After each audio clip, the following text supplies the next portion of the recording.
2.5 years ago. Now, before I continue sharing about my story, I just wanted to give you a brief background of the events that led up to that evening. So my twin sister and I were born 3 months early, at about 2 pounds each. My mother had gone through multiple surgeries to postpone our delivery date, but finally could not keep us in any longer due to her own medical condition. The doctor told her that if her twins were not born now, that she could potentially lose her own life. But if we were born now, one of her twins, myself, has a high likelihood of being born legally blind and mentally disabled. Well, we were born and were sent by helicopter immediately to the NICU at Children's Hospital, where my twin sister stayed for about a month, and I stayed for about 5 to 6 months, due to several complications. My conditions seemed so many that the doctor even told my mother that she should prepare herself to say goodbye to one of her twin girls, because chances were so slim that I would even survive. During the first 3 weeks of my life, I underwent several surgeries. 1 to repair a hole in my heart, 2 to remove half of my large and half of my small intestines due to necrosis or death of the intestinal cells and tissues, and 3 to repair retinal detachments in both my eyes, a condition where the retina is depleted of oxygen as it detaches itself from the blood vessels. So tonight I'm going to focus more on the vision and eye disorders, or else we'll be here all night. So after undergoing all of that throughout my early childhood years, I wore a patch over my good eye, my right eye. I had better vision than my left eye, so the doctors wanted to strengthen the left eye muscles. At around 9 years old, my eye doctor told my mother that my left eye was deteriorating and that I would eventually go blind in that eye, but that there was a procedure that could be done to try and save what vision was left and at least slow down the process of going blind. So I went through with the surgery, but after weeks of recovery, the surgery was unsuccessful and I became blind in the left eye. From that day, my life has changed.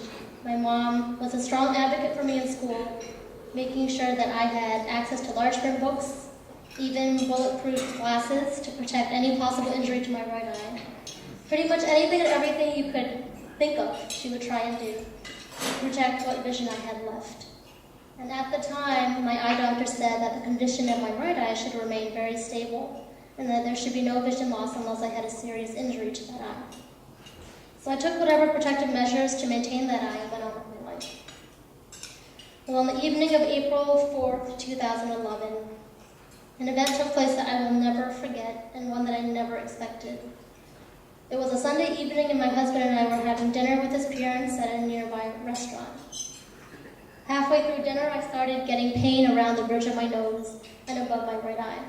And I thought, well, that's a little odd, but I didn't think much of it. Then moments later, as I was looking around at the restaurant, I noticed that the restaurant seemed a little dimmer. But again, I just thought to myself, well, maybe it's because my eyes are tired from the day, or the lights in the restaurant were dim, so it's probably just nothing. But then when I turned to look at my husband, who was sitting to my right, and looked across the table where my in-laws were sitting, I noticed that I could no longer make out their eyes, their nose, their mouth. They just looked like black silhouettes.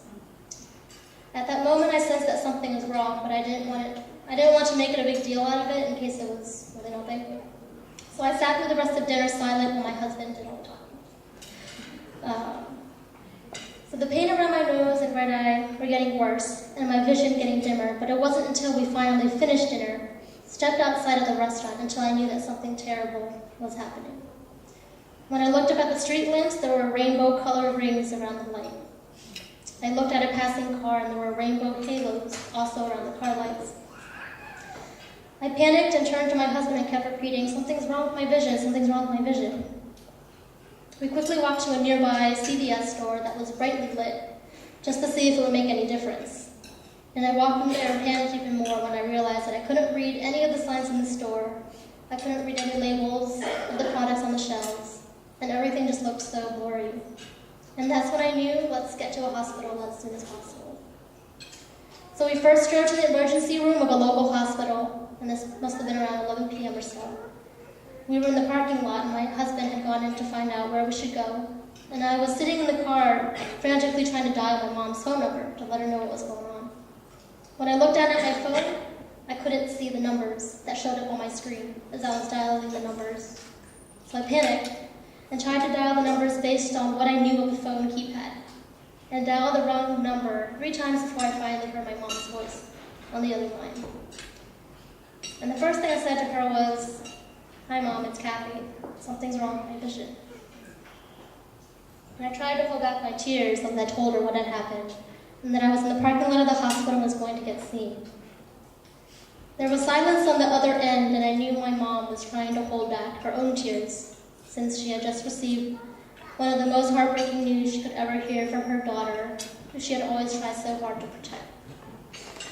She finally said to me with her voice quivering, "I'm praying for you, and I love you."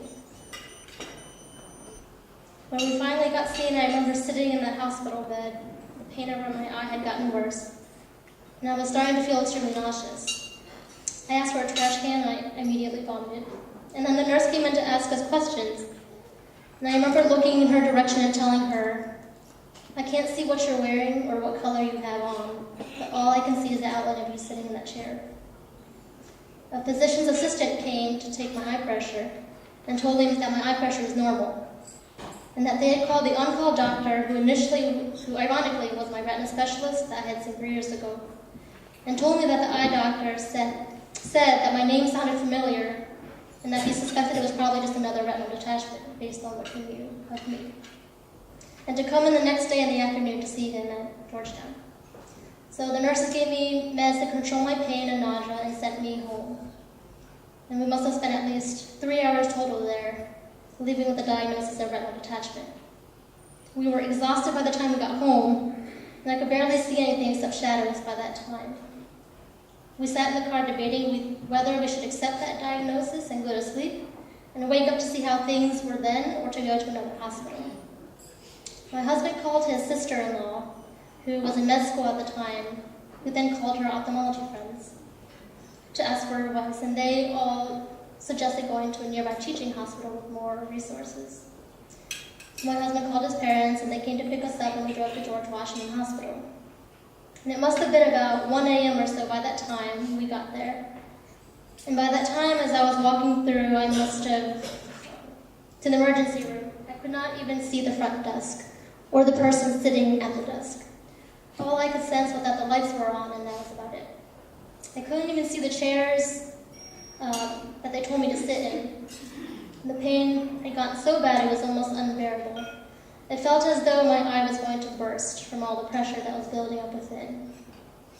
So the ER doctor was called in, and the on-call resident came in about 20 minutes later, once I was taken back to the room.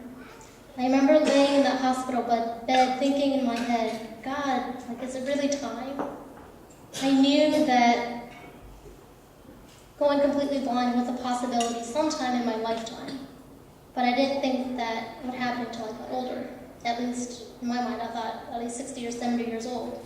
But I'm only 23 years old at that time, and I'm not ready for this at all. But if this is your will for my life, then please help me to accept whatever happens, because I trust that you will take care of me.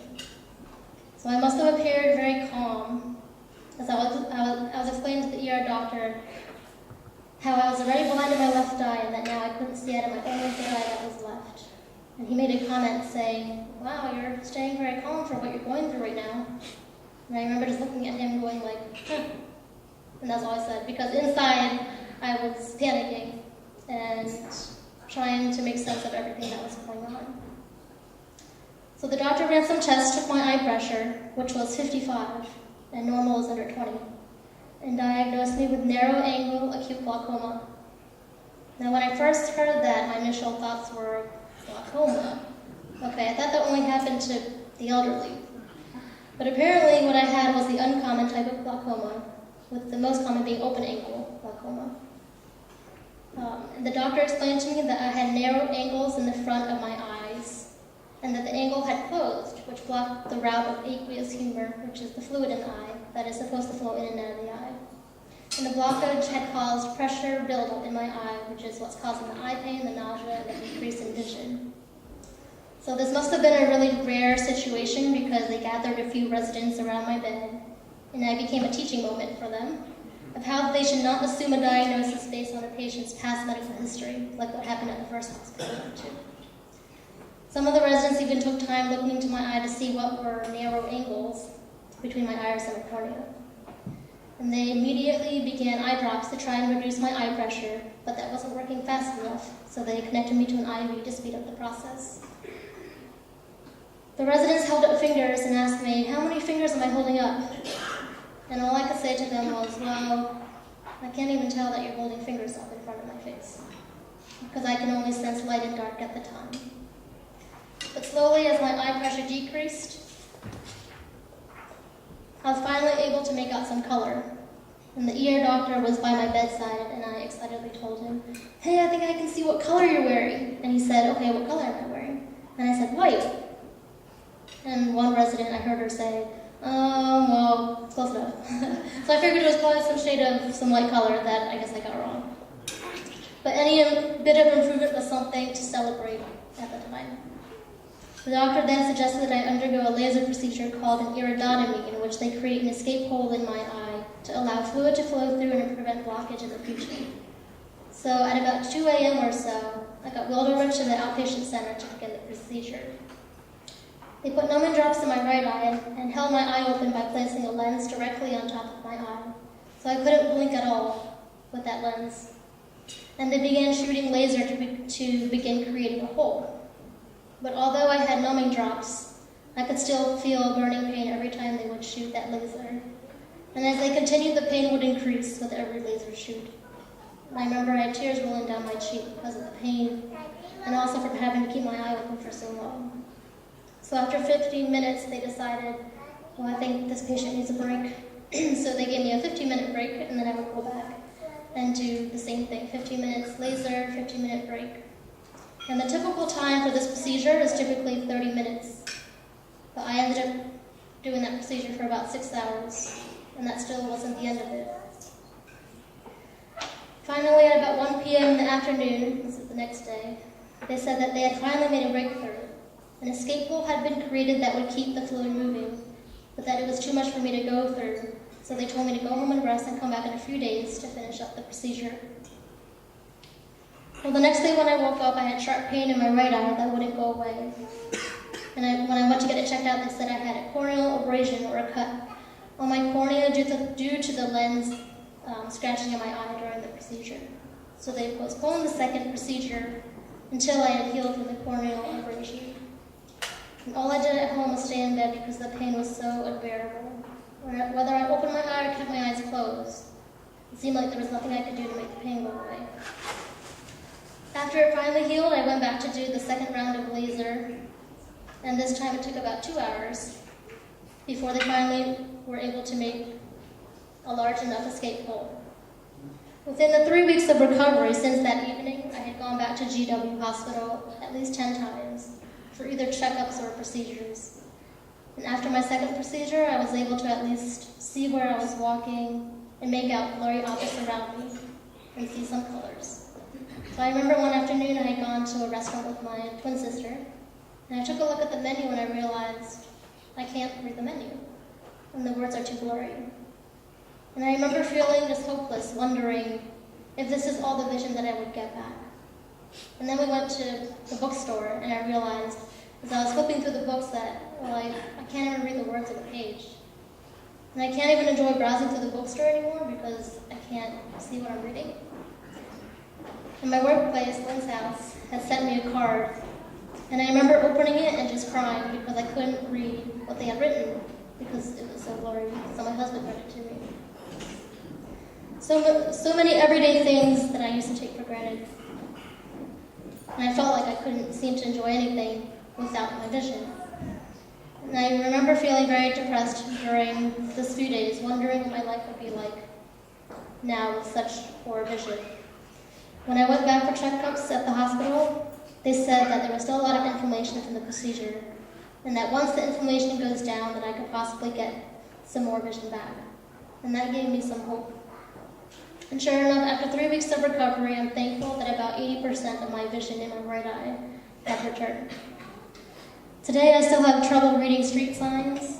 I can't legally hold a driver's license because my vision's not good enough. And I still walk into a McDonald's or Panera and I can't read the menu that they have on the wall. So thankfully my family and my friends have known me well, and they know when we walk in, I'm going to ask them, can you read me what's on the menu? And even when we're driving, if we're looking for some place that we've never been to, sometimes I feel really bad. I can't help you look for the address because it's too far away, I can't see. And at night, if there's not enough lighting, I hold on to my husband or whoever I'm with and ask them to tell me when there's a step. And I could go on and tell you what I can't do, but that's not the way I want to live my life. And there's plenty of things that I still can do. I'm very thankful that I had the resources that I needed as I was growing up, from large print books, to extra time on exams, to vision tests, and even my kindergarten teacher sat everyone down and explained to everyone how I would look different because I had a patch over my eye, but that no one was allowed to make fun of me. So it didn't mean that people didn't make fun of me, but I'm just grateful that there were many supportive people in my life during that whole process. So for an example, even like tonight when I came up here, I wanted to make sure that there was enough lighting so that I could read my speech. But little things like that people, I feel like people take for granted because to them it's nothing. Or even getting food in the buffet line, I can't really see what I'm getting. But I am thankful for one most important thing, that I have Jesus Christ in my life, and that He is my source of hope in my darkest times. And I know that He has taken care of me from even before I was born, and He still is today. And that is the one thing that I hold on to get me through my days. And without God allowing me to go through all of this, then I wouldn't get a chance to come up here and share my own story of glaucoma. So thank you very much.